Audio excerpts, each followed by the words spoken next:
Jean-Paul Sartre. Pour beaucoup, c'est l'image même de l'intellectuel libre juste après la guerre. Oui, une icône. Mais aujourd'hui, on va regarder une période un peu plus complexe, son aptitude pendant l'occupation allemande à Paris, entre 1940 et 1944. C'est ça. Vous imaginez Paris en 1943, la censure, les rafles quotidiennes, L'atmosphère pesante, oui. et pendant ce temps, Sartre, lui, continue sa carrière. Il publie, il fait même jouer une pièce de théâtre. Comment c'est possible? Bah, c'est toute la question en fait. On va s'appuyer sur des analyses, des témoignages aussi, qui éclairent un peu différemment le récit habituel, le Sartre résistant, quoi. D'accord. Notre objectif, c'est d'examiner de près les faits rapportés. Sa capture, sa vie au camp de prisonniers, sa libération, et puis ses activités à Paris sous contrôle allemand. Comment cette légende s'est construite, au fond? Commençons par le début alors. Sa capture en juin 40. Les sources qu'on a consultées parlent d'un Sartre pas très héroïque, plutôt effrayé même. Oui, par la débâcle, la rapidité de l'avancée allemande. Et une fois prisonnier, sa priorité numéro un, apparemment, avant même d'arriver au Stalag 12D, C'était quoi? sauver ses manuscrits, ceux de l'âge de raison. Ah oui, d'accord. Pas banal comme priorité dans ces circonstances. C'est le moins qu'on puisse dire.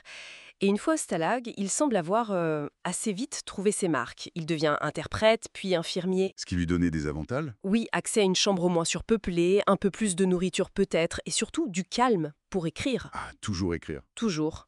Des témoins cités dans nos sources évoquent un certain égoïsme, oui, une obsession pour écrire, notamment à Simone de Beauvoir. Et c'est là qu'il écrit Bariona, cette fameuse pièce de Noël 1940.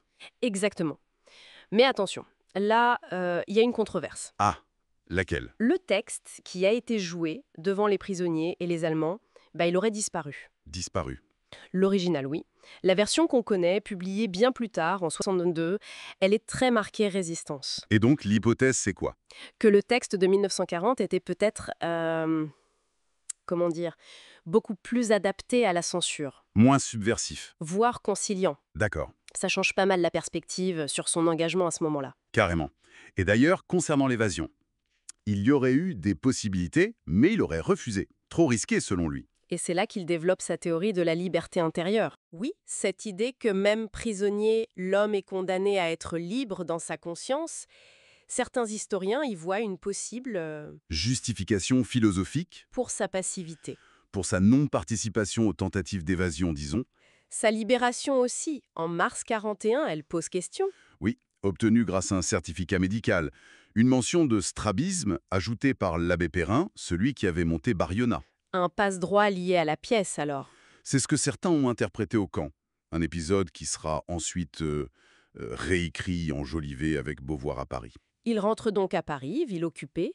Il retrouve son cercle, Beauvoir, ses contacts chez Gallimard. C'est ça. Paulan, Parrain, Et très vite, dès juin 41, il publie. Dans Comédia. Comédia. Mais c'était pas un journal Si, qui venait de passer sous contrôle allemand, avec une ligne éditoriale collaborationniste. Et publier là, ça nécessitait forcément une validation allemande. absolument. Il n'ira plus tard. Mais ça montre une chose, sa volonté de publier. Peu importe le contexte, on dirait. Et il lance aussi ce groupe Socialisme et Liberté à l'été 41. Oui, avec des amis proches. Mais lui-même reconnaîtra plus tard que, bon, ça n'a mené à rien de concret niveau résistance. Il en a dit quoi exactement? Des petits bourgeois intellectuels qui ne savaient pas quoi faire. Ça résume assez bien. Pas vraiment l'image d'un réseau clandestin très actif. Non, effectivement. Puis en octobre 41, il prend un poste de professeur au lycée Condorcet. Oui. Et là, point sensible, il remplace un enseignant juif, écarté à cause des lois antisémites de Vichy. Ah oui, ça c'est lourd de sens. Très lourd. On le décrit comme un prof brillant mais distant. Sa vie, c'est les cours et puis le café de fleurs. Le Flore, lieu mythique, Où se croisaient toutes les parisiennes, les artistes, les intellectuels. et aussi pas mal d'Allemands, des officiers, des journalistes. Et on arrive à 1943 avec sa pièce Les Mouches. Voilà. Et là encore, pour la faire jouer, il faut l'accord des autorités allemandes. Obtenue comment? Via des intermédiaires comme Gerhard Heller, le responsable de la censure culturelle allemande à Paris. Et Charles Dulin, le metteur en scène. Et la première a eu lieu. Avec des officiels allemands dans la salle, oui. C'est assez troublant quand on y pense. La pièce a été un échec commercial, c'est ça. Oui, un four. Après la guerre, Sartre expliquera que c'était parce qu'elle était secrètement résistante et que les collabos l'avaient sabotée. Mais les sources qu'on analyse, Suggère plutôt que la version de 43, celle qui avait eu le feu vert allemand, n'avait peut-être pas cette portée subversive qu'on lui a prêtée ensuite. Encore une histoire possiblement réécrite. Après la libération, là, tout bascule. C'est l'explosion de sa notoriété. Huis clos, les chemins de la liberté. Beauvoir publie aussi Le sang des autres, sur la résistance. Ils deviennent des figures morales incontournables. Et l'autorité de Sartre s'appuie en partie sur ce rôle supposé dans la résistance. Il lance Les temps modernes. Il devient une référence absolue. Pourtant, assez vite, des critiques émergent. Ah ouais. Même à l'époque, Oui, et y compris venant de la gauche.